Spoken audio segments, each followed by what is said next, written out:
સ્વાગત છે વિદ્યાર્થી મિત્રો આજના નવા વિડીયોમાં। સરળ સંસ્કૃત સાથે જોડાયેલા રહેજો। બોર્ડ માટે મોસ્ટ આઈએમપી પ્રશ્નો બધા જ વિભાગ માટે આમાંથી જ હશે। જોઈએ પહેલા ટૂંક નોંધ। શ્રી કૃષ્ણનો અંતિમ સંદેશો। અભિમન્યુનું મૃત્યુ થતાં અર્જુને કરેલા વિલાપ વિશે લખો। શક્તિકુમારની પરીક્ષા યોજના। ગુણવતી કન્યાનું આયોજન। આવર્તપાત નામનું વિઘ્ન સમજાવો અથવા તો 3 વિઘ્ન સમજાવવાના આવશે। સાક્ષી બનેલા માણસનું બીજું કર્તવ્ય સમજાવો। બ્રહ્મએ આપેલો દુર્વાસાને ઠપકો। ક્રોધની શારીરિક અસર। સજીવોનો સ્વાભાવિક સાદૃશ્ય। શાંડિલ્યની બહાનાબાજી। શાંડિલ્યએ કરેલા ઉદ્યાનોનું વર્ણન। વિદ્યાર્થી મિત્રો, હજી તમે ચેનલને સબસ્ક્રાઇબ ન કરી હોય તો સબસ્ક્રાઇબ કરી દેજો અને વિડીયોમાં અંત સુધી જોડાયેલા રહેજો। જોઈએ હવે મુદ્દાસર જવાબ આપો। આવર્તપાત નામનું વિઘ્ન સમજાવો। સાસુ સુખ મેળવવા માટે કોણ યોગ્ય નથી? લેખકે મનુષ્યને કાષ્ઠખંડ જેવા શા માટે કહ્યા છે? વિતદાસે કૂટનાથને બીજી વખત પાત્રો શા માટે આપ્યા? કૂટનાથે વિતદાસને છેતરવા કઈ યોજના બનાવી? દુર્વાસાએ કોને શ્રાપ આપ્યો?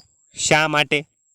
માછીમારોનું વસન સાંભળી માછલાઓએ શું કર્યું? સજીવોમાં સ્વાભાવિક સાદૃશ્ય શા કારણથી હોય છે? અચેતન પદાર્થમાં સાદૃશ્યનું કારણ શું હોય છે? ધર્મ અને ક્રોધનું સાથે રહેવું કોના જેવું છે? બ્રહ્મા દુર્વાસાને નટ સાથે કેમ સરખાવે છે? અજાણ્યા પુરુષને જોઈને અર્જુને કેમ આશ્ચર્ય થયું? ભોજની ખ્યાતિ શાના કારણે હતી? કન્યા શક્તિકુમારની ભોજન ઋષિ કેવી રીતે વધારી? અર્જુન સરોવરનું પાણી પીવા ગયો ત્યારે અજાણ્યા પુરુષે શું કહ્યું?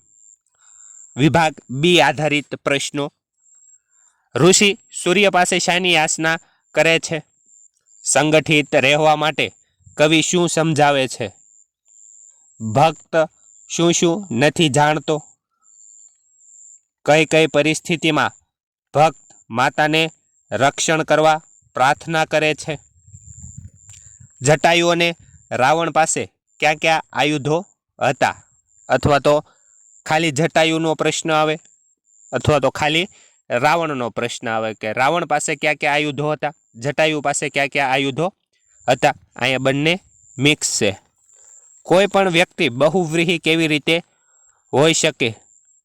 અપર્વ પ્રદા શિવની મૂર્તિ 5 વર્ગથી અથવા તો પવર્ગથી રચાયેલી છે। ગુરુ કેવા હોવા જોઈએ? મૂઢ અને સજ્જનનો વચ્ચેનો ભેદ। જોઈએ વિભાગ સી આધારિત એટલે કે નાટ્ય આધારિત પ્રશ્નો। વિદ્યાભ્યાસ શા માટે કરવો જોઈએ? પઠનનો અર્થ કોણ અને ક્યારે સમજી શકે? શાંડિલ્ય ઉદ્યાનમાં પ્રવેશતા કેમ ભય અનુભવે છે? ઘટોત્કચ દુર્યોધનને રાક્ષસથી પણ વધારે ક્રૂર શા માટે કહે છે? અભિમન્યુના મૃત્યુ થતાં અર્જુને કરેલો વિલાપ વિશે વર્ણન કરો। પઠનનો અર્થ કોણ સમજી શકે?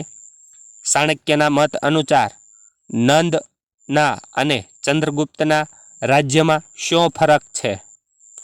દુર્ઘટનાના સાક્ષી બનેલા માણસના 3 કર્તવ્યો જણાવો। ક્યાં મનુષ્યની પશુમાં ગણના થાય છે? તો મિત્રો આ પ્રશ્નો છે એ બોર્ડની પરીક્ષા માટે મોસ્ટ આઈએમપી પ્રશ્નો છે, આમાંથી જ પૂછાશે। તો અંત સુધી સરળ સંસ્કૃત સાથે જોડાયેલા રહેજો। આભાર, થેન્ક યુ, ધન્યવાદ।